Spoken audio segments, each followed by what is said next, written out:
Could it all be a bad dream or a nightmare? Is it my imagination, or have we lost our minds? It's surreal, it's just not believable. A grand absurdity, a great deception, a delusion of momentous proportions. Based on preposterous notions and on ideas whose time should never have come.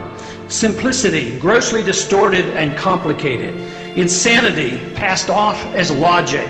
Grandiose schemes built on falsehoods with the morality of Ponzi and Madoff.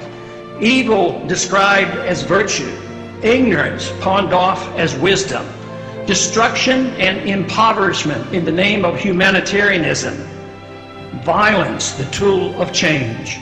Preventive wars used as a road to peace. Tolerance delivered by government guns. Reactionary views in the guise of progress. An empire replacing the republic. Slavery sold as liberty.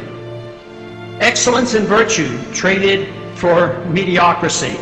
Socialism to save capitalism. A government out of control, unrestrained by the Constitution, the rule of law, or morality. Bickering over petty politics into chaos.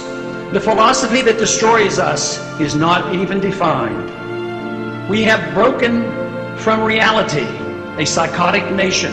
Ignorance with a pretense of knowledge replacing wisdom. Money does not grow on trees, nor does prosperity come from a government printing press or escalating deficits.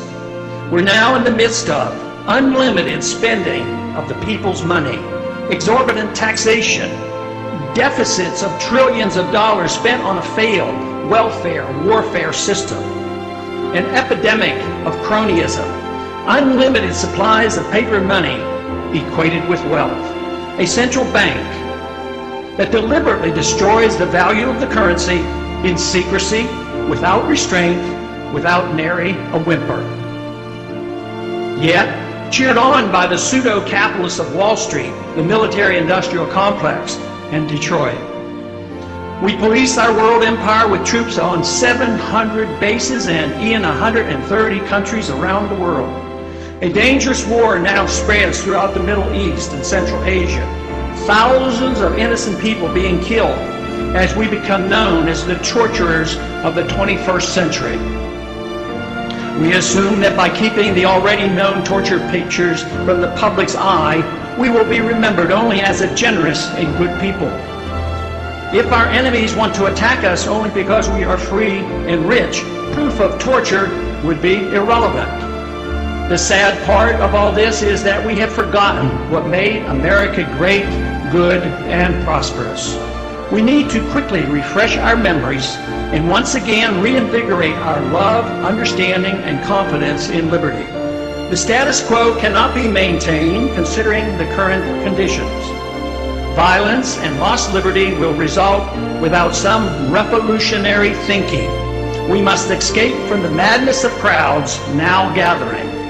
The good news is the reversal is achievable through peaceful and intellectual means, and fortunately, the number of those who care are growing exponentially.